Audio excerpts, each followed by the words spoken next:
এই যে আমাদের রুমটা ছিল, এখন আমাদের ফেরার পালা। দেখো সব আমরা খালি করে দিলাম। দেখো এত কষ্ট লাগছে ফেরার সময়। দেখো আমরা দুটোর সময়, কটার সময় ট্রেন, আমরা দুটোর সময় বেরোবো সবাই। দেখো আমাদের ফেরার পালা বাড়িতে, সবাই বাইরে আমরা দাঁড়িয়ে আছি।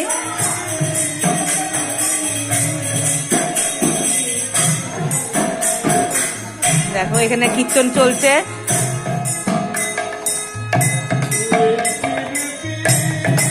খুবই খারাপ লাগছে, আমাদের মনটা খুবই খারাপ হয়ে যাচ্ছে, যেহেতু আমরা ফিরে যাচ্ছি বৃন্দাবনে। আবার কবে আসবো কিনা ইনি নামছেন, বাড়ি ফেরার পথে ইনি। খুবই খারাপ লাগছে, বলো, মনটা খুবই খারাপ লাগছে। আমাদের বাড়ি ফেরার পালা। এই যে যেখানে রান্না বান্না হচ্ছে, গাড়িতে খাওয়া দাওয়া হবে। গাড়িতে রাত্রের খাওয়া দাওয়ার জন্য রান্না বান্না হচ্ছে।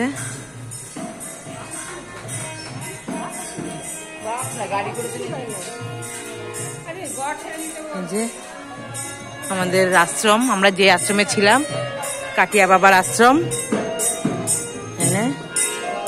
পুরো অহরহ কীর্তন চলে।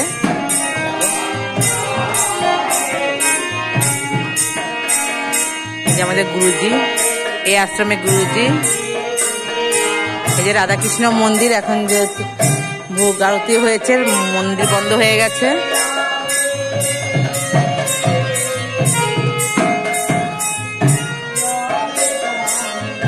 কীর্তন চলছে।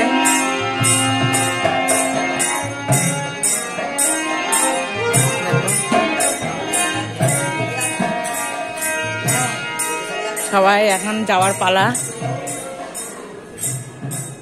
খুবই কষ্ট হচ্ছে আমাদের মনে, যেহেতু আমরা বাড়ি ফিরে যাচ্ছি। এখানে অনেক বাঁদর আছে, ওরা গাছের মধ্যে বসে থাকে, বসে থেকে কারো চশমা নিয়ে যায়, কারো মোবাইল নিয়ে যায়, এই করে। খুব কষ্টকর। এখানে মোবাইল নিয়ে, চশমা নিয়ে, আমার দুবার চশমা নিয়ে গেছে, দুবার চশমা নিয়ে গেছে। একবার নিতে পারেনি, আজকে নিয়ে গেছে। নিয়ে গিয়ে আবার সেই ফুটি দিলাম, দুটো ফুটি দিলাম, তারপরে গিয়ে আমি চশমা ফেরত পেলাম ওদের কাছ থেকে। দেখো বাদরটা কেমনে করে বসে আছে, দেখছে দেখছে গাছে বসে। কেউ চশমা পরে আসা এখানে নিষেধ, ওরা পাহারা দেয়। দেখো কি করে দেখছে, পারলে মোবাইলটা নিয়ে যাওয়ার চেষ্টা করবে, দেখেছো? এই যে আমরা খাওয়া দাওয়া করে এখানে হাত ধুতাম। খুব সুন্দর আশ্রমের ব্যবস্থা।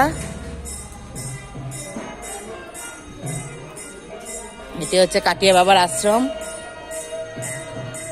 তুলসী গাছটা দেখো কত সুন্দর, তুলসী মন্দিরটা কত সুন্দর দেখো।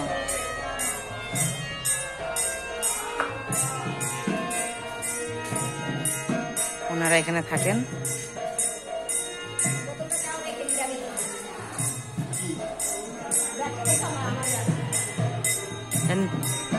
নতুন হচ্ছে, আরো হবে সুন্দর। আগে মনে হয় আশ্রম ছিল। যে এখানকার গুরুজি, উনি সেবা করেন ঠাকুরের। দেখো এখানকার গুরুজি।